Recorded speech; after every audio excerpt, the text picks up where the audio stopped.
नमस्कार, आप देख रहे हैं 7 टीवी भारत। मैं हूं आपके साथ सुशील गिरीश। बात करेंगे प्रशांत किशोर क्या बीजेपी के भूमिहार ब्राह्मण वोटों में सेंध लगा रही हैं। प्रशांत किशोर को विपक्ष पहले बीजेपी की बी टीम कहा करता था, पर आज की तारीख में किशोर एनडीए के लिए सबसे बड़ा खतरा बनकर उभर रहे हैं। गृह मंत्री अमित शाह के बेगूसराय जाने का मतलब है कि सवर्णों के वोट को लेकर बीजेपी गंभीर हो गई है। बिहार की राजनीति जातिगत समीकरणों का खेल मैदान रही है। पिछड़ी और अति पिछड़ी राजनीति के केंद्र में आने के चलते स्वर्ण जातियां भूमिहार ब्राह्मण लगभग 2.86% और ब्राह्मण करीब 3.65% का महत्व पिछले कुछ दशकों में कम होता गया। पर जब ये फासला 1% से भी कम वोटों का रह गया है, तब से स्वर्ण वोट सभी दलों के लिए निर्णायक हो गए हैं। अमूमन मिथिलांचल का एरिया छोड़ दें तो ब्राह्मण भूमिहार मिलकर ही वोट करते हैं, लेकिन बिहार के अलग अलग इलाकों में भूमिहार जाति का यादव, राजपूत और कुशवाहा कुर्मी जातियों के साथ राजनीतिक दुश्मनी रही है। ये समुदाय रोहतास, भोजपुर, बेगूसराय, गया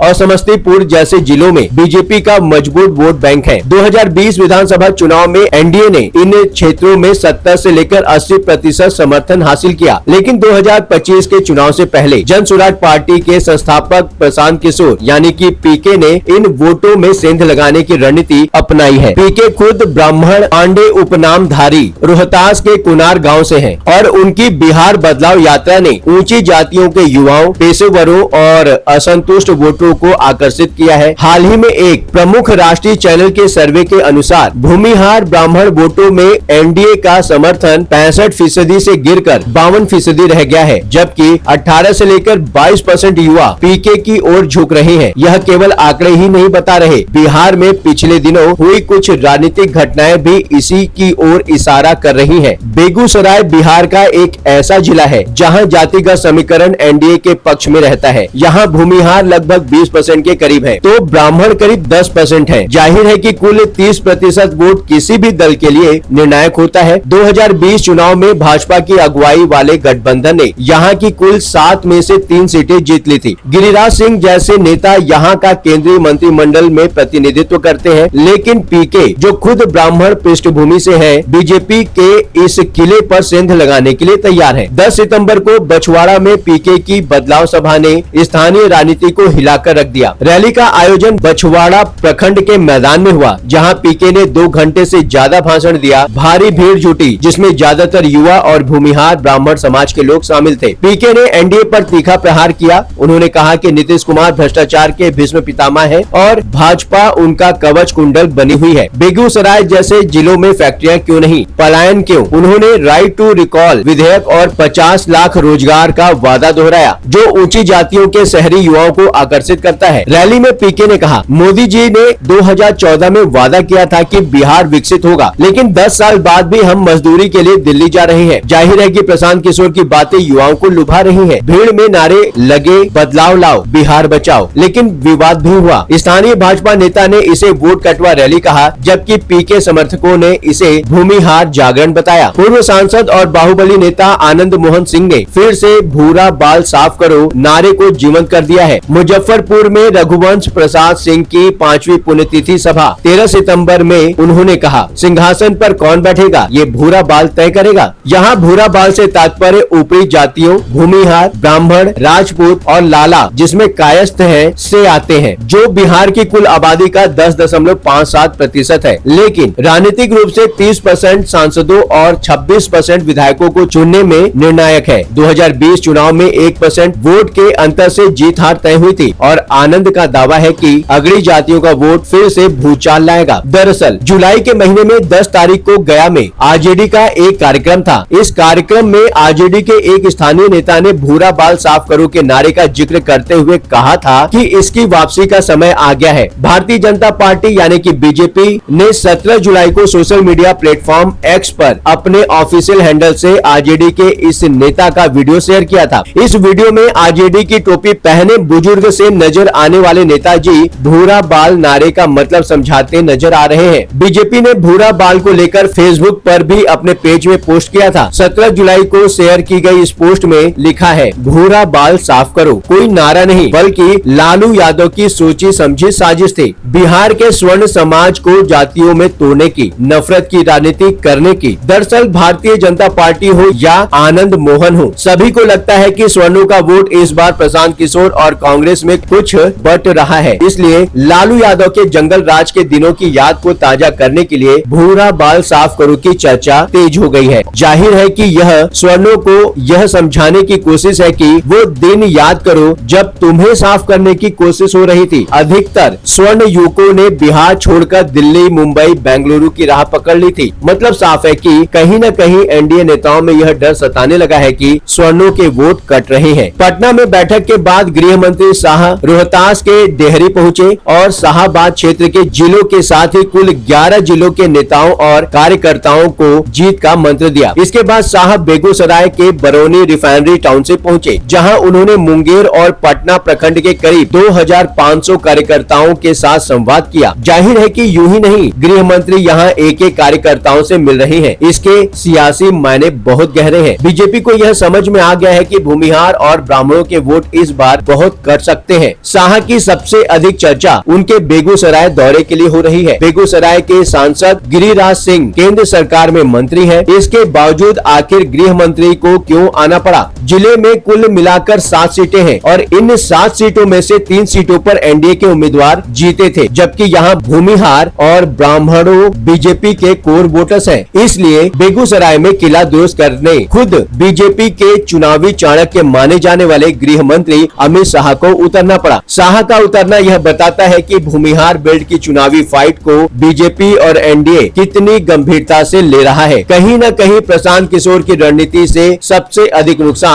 बीजेपी को ही हो रहा है। दरअसल बेगूसराय बीजेपी में कई गुट हो गए हैं। केंद्रीय मंत्री और स्थानीय सांसद गिरिराज सिंह का अपना गुट है, तो वहीं एक गुट पूर्व राज्यसभा सांसद राकेश सिन्हा का भी है। पूर्व एमएलसी रजनीश राय का गुट भी सक्रिय नजर आ रहा है। जाहिर है कि शाह के मैदान में उतरने से उम्मीद की जा रही है कि ये गुट एकजुट हो सकते हैं। यहाँ के भूमिहार मतदाताओं की एक नाराजगी और भी है। लोकसभा चुनाव में जहानाबाद सीट से जेडीयू उम्मीदवार की हार के लिए सीएम नीतीश कुमार के करीबी अशोक चौधरी ने भूमिहार मतदाताओं को ही जिम्मेदार बता दिया था। इसे लेकर बेगूसराय के भूमिहारों में नाराजगी स्वाभाविक है। हो सकता है कि शाह के दौरे के बाद नाराजगी कुछ दूर हुई हो। इस विषय पर आपका क्या विचार है? नीचे कमेंट बॉक्स में लिखकर जरूर बताएं। चलते चलते एक बात बताना जरूरी है। यदि आप कोई जरूरी बात हम तक पहुंचाना चाहते हैं, चाहे वह प्रशासन से जुड़ी परेशानी हो, आपके साथ हुआ कोई अन्याय, कोई सामाजिक समस्या या फिर कोई ऐसी बात जिसे समाज के सामने लाना जरूरी है, तो आप बेझिझक स्क्रीन पर दिए गए व्हाट्सएप नंबर 9983236555 पर आप हमसे सिर्फ व्हाट्सएप मैसेज के माध्यम से संपर्क करें। 7 टीवी भारत की टीम आपकी बात को गंभीरता से सुनेगी और जरूरत पड़ी तो पूरी जिम्मेदारी के साथ उसे सबके समक्ष उठाएंगे। आपका विश्वास ही हमारी ताकत है। इस चैनल को सब्सक्राइब करें। वीडियो पसंद आए हो तो वीडियो को लाइक करें। लगातार खबरों के लिए बने रहिए 7 टीवी भारत के साथ।